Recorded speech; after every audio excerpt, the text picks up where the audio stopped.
আসসালামু আলাইকুম। বাংলাদেশ বেতার রাজশাহী স্থানীয় সংবাদ পড়ছি শাহানা পারভিন। রাজশাহী বিশ্ববিদ্যালয় কেন্দ্রীয় ছাত্র সংসদ, হল ছাত্র সংসদ ও সিনেটে ছাত্র প্রতিনিধি নির্বাচনের তাফসিল চতুর্থবারের মতো পুনর্বিন্যস্ত করা হয়েছে। গতরাতে রাকসুর প্রধান নির্বাচন কমিশনার অধ্যাপক এফ নজরুল ইসলাম স্বাক্ষরিত এক বিজ্ঞপ্তিতে বিষয়টি জানানো হয়। এর আগে গতকাল দুপুরে আয়োজিত এক সংবাদ সম্মেলনে ভোট গ্রহণ ২৮ সেপ্টেম্বর অনুষ্ঠিত হবে বলে জানিয়েছিলেন প্রধান নির্বাচন কমিশনার।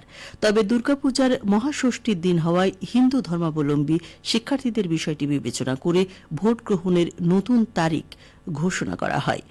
বিজ্ঞপ্তিতে বলা হয়, ২৮ সেপ্টেম্বর তারিখে ঘোষিত রাকসু হল, সংসদ ও সিনেটে ছাত্র প্রতিনিধি নির্বাচন ২০২৫-এর পুনর্বিন্যাস ও তাফসিল ঘোষণায় উদ্ভূত পরিস্থিতিতে নির্বাচন কমিশনের এক জরুরি সভায় বিষয়টি নিয়ে গুরুত্বসহ আলোচনা করা হয়। হিন্দু সনাতন ধর্মাবলম্বীদের মহাষষ্ঠীর বিষয়টি বিবেচনা করে আগামী ২৮ সেপ্টেম্বরের পরিবর্তে ২৫ সেপ্টেম্বর রাকসু নির্বাচন অনুষ্ঠানের সর্বসম্মতি সিদ্ধান্ত গ্রহণ করা হয়। পুনর্বিন্যস্ত তাফসিল অনুযায়ী মনোনয়নপত্র বিতরণ চলবে ৩১ আগস্ট পর্যন্ত। মনোনয়নপত্র দাখিল ১ সেপ্টেম্বর থেকে ৭ সেপ্টেম্বর, মনোনয়নপত্র বাছাই ৮ ও ৯ সেপ্টেম্বর, প্রার্থীদের প্রাথমিক তালিকা প্রকাশ ১১ সেপ্টেম্বর, প্রাথমিক তালিকা সম্পর্কে প্রার্থীদের আপত্তি গ্রহণ ও নিষ্পত্তি ১৪ সেপ্টেম্বর, মনোনয়নপত্র প্রত্যাহার ১৫ সেপ্টেম্বর, প্রার্থীদের চূড়ান্ত তালিকা প্রকাশ করা হবে ১৬ সেপ্টেম্বর। এদিকে রাজশাহী বিশ্ববিদ্যালয়ে রাজশাহী বিভাগীয় ভোক্তা অধিকার সম্মেলন অনুষ্ঠিত হয়েছে। গতকাল বিশ্ববিদ্যালয়ের শহীদ সুখরঞ্জন ছাত্র শিক্ষক সাংস্কৃতিক কেন্দ্র মিলনায়তনে অনুষ্ঠিত এই সম্মেলনে রাজশাহী অঞ্চলের বিভিন্ন শিক্ষা প্রতিষ্ঠানের প্রায় ৪ শতাধিক শিক্ষার্থী অংশগ্রহণ করে। কনজিউমার ইউথ বাংলাদেশের উদ্যোগে ও কনসাস কনজিউমার্স সোসাইটির সহযোগিতায় অনুষ্ঠিত এই সম্মেলনে ভোক্তা অধিকার সংরক্ষণ আইন বিষয়ক কর্মশালা এবং উচ্চশিক্ষা ও ক্যারিয়ার বিষয়ক সেমিনার অনুষ্ঠিত হয়। সিওআইবি রাজশাহী বিশ্ববিদ্যালয় শাখার সভাপতি মোহাম্মদ মুরাদ হোসেনের সভাপতিত্বে অনুষ্ঠানে প্রধান অতিথি ছিলেন বিশ্ববিদ্যালয়ের উপ উপাচার্য অধ্যাপক ড মোহাম্মদ মাইনউদ্দিন।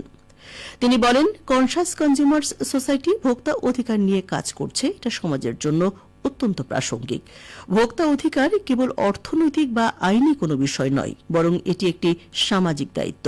তিনি আরও বলেন, বিশ্ববিদ্যালয়ের ছাত্রছাত্রীরা আগামী দিনের নেতৃত্ব দেবে, তাই তাদের শুধু একাডেমিক পড়াশোনা নয়, জীবনের বিভিন্ন ক্ষেত্রে দায়িত্বশীল ও নৈতিক নেতৃত্ব প্রদানের জন্য প্রস্তুত করা জরুরি।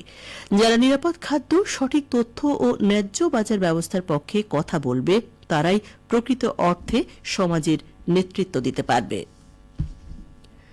নাটোর পৌরসভার কর্মসম্পাদন সহায়তা কমিটির সভা গতকাল অনুষ্ঠিত হয়েছে। পৌরসভার সম্মেলন কক্ষে অনুষ্ঠিত সভায় সভাপতিত্ব করেন পৌরসভার প্রশাসক ও স্থানীয় সরকার বিভাগের ভারপ্রাপ্ত উপপরিচালক আসমা খাতুন।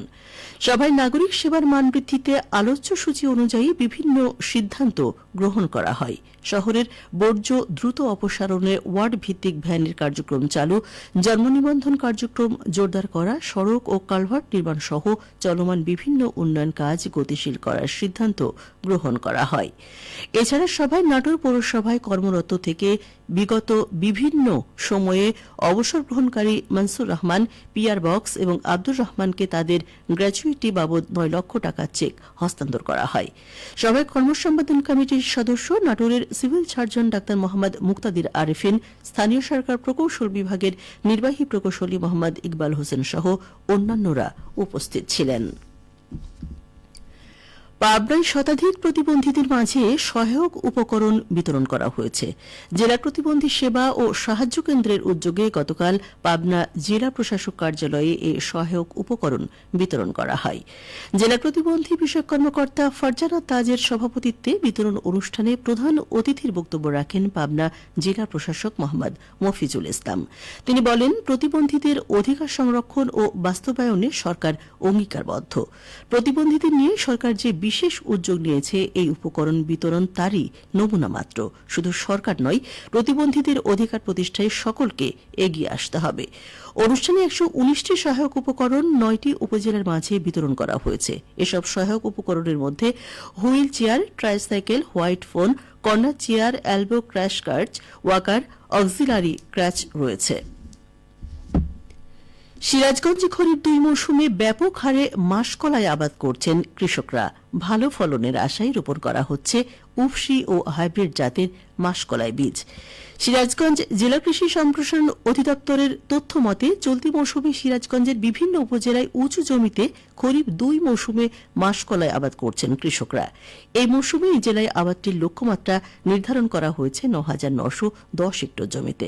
আশা করা হচ্ছে মাসকলাই আবাদ হবে লক্ষ্যমাত্রার চেয়েও বেশি।